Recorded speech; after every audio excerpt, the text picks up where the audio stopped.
नमस्कार, आप देख रहे हैं न्यूज चक्र, भारत का सबसे सर्वाधिक खबरों वाला चैनल, जो आपको निष्पक्ष सच्ची खबरें सबसे पहले न्यूज चक्र पर मिलती है। ऑपरेशन सिंदूर, 7 मिनट में 9 आतंकी ठिकाने तबाह। यही कसाब हेडली ने ट्रेनिंग ली। Colonel Sofiya, wing commander Vyomika और विदेश सचिव का पूरा बयान पढ़ें। पाकिस्तान में आतंकी ठिकानों पर एयर स्ट्राइक के करीब 9 घंटे बाद सरकार, सेना और एयरफोर्स के अफसरों ने घटना की जानकारी दी। बुधवार सुबह 10:30 बजे मीडिया ब्रीफिंग से पहले एयर स्ट्राइक का 2 मिनट का वीडियो प्ले किया गया। इसमें बताया गया कि मंगलवार रात 1:04 से 1:11 के बीच 7 मिनट में 9 टारगेट तबाह किए गए। हालांकि ऑपरेशन पूरा होने में कुल 25 मिनट का समय लगा। देश के इतिहास में पहली बार प्रेस कॉन्फ्रेंस में आर्मी के कर्नल सोफिया कुरैशी और एयरफोर्स के विंग कमांडर व्योमिका सिंह ने ऑपरेशन के बारे में जानकारी दी। विदेश सचिव विक्रम मिस्री भी मौजूद थे। पहलगाम हमला कायरतापूर्ण था। इसमें परिवार के सामने लोगों की हत्या की गई, उनके सिर में गोली मारी गई। बचे हुए लोगों से कहा गया कि वे इस हमले का संदेश पहुंचाएं। पिछले साल 2.25 करोड़ से ज्यादा पर्यटक कश्मीर आए थे।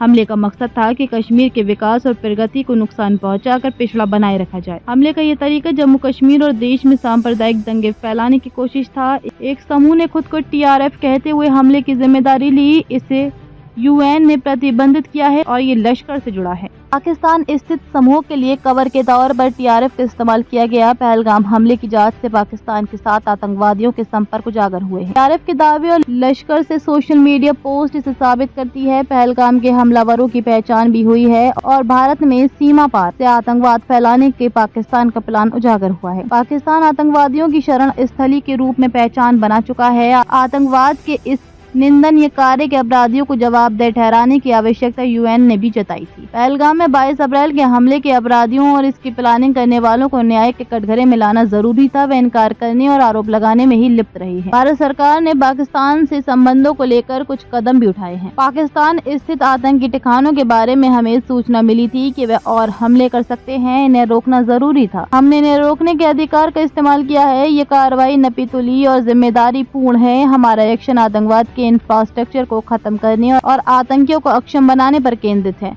मंगलवार बुधवार की रात 1:05 से 1:30 बजे के बीच ऑपरेशन हुआ। पहलगाम में निर्दयता से जिन निर्दोष पर्यटकों को मारा गया, उसके लिए यह ऑपरेशन किया गया। पाकिस्तान में 3 दशकों से आतंकवादियों का निर्माण हो रहा है। हमले के बाद ये भी सामने आया है। हमने पाकिस्तान और POK में 9 टारगेट चुने थे और स्ट्राइक में इन्हें तबाह कर दिया। इन जगहों पर लॉन्च पैड, ट्रेनिंग सेंटर्स को टारगेट किया गया। हमने विश्वसनीय सूचनाओं पर इंटेलिजेंस के आधार पर इन लक्ष्यों को चुना। ऑपरेशन के दौरान हमने ये निश्चित किया कि बेगुनाह लोगों पर सिविलियन इंफ्रास्ट्रक्चर को नुकसान न पहुंचे। POK में सबसे पहले टारगेट सवाई नाला मुजफ्फराबाद में था। ये लश्कर का ट्रेनिंग सेंटर था। सोनमर्ग, गुलमर्ग और पहलगाम हमले के आतंकियों ने यही ट्रेनिंग ली। मुजफ्फराबाद के ही सैयदना बिलाल कैंप में आतंकियों को हथियार, विस्फोटक और जंगल सवाइकल की ट्रेनिंग दी जाती थी। गुरपुर के कोटली में लश्कर का कैंप था। यहाँ पुंछ में 2023 में श्रद्धालुओं पर हुए हमले के आतंकी ट्रेंड हुए थे। पाकिस्तान में हमारा पहला टारगेट सियालकोट का सर्जल कैंप था। मार्च 2025 में पुलिस जवानों की हत्या करने वाले आतंकवादियों को यही ट्रेन किया गया था। सियालकोट के महमुना जाया कैंप में हिजबुल का बहुत बड़ा कैंप था। ये कठुआ में आतंकवाद का नियंत्रण केंद्र था। पठानकोट हमला यही प्लान किया गया।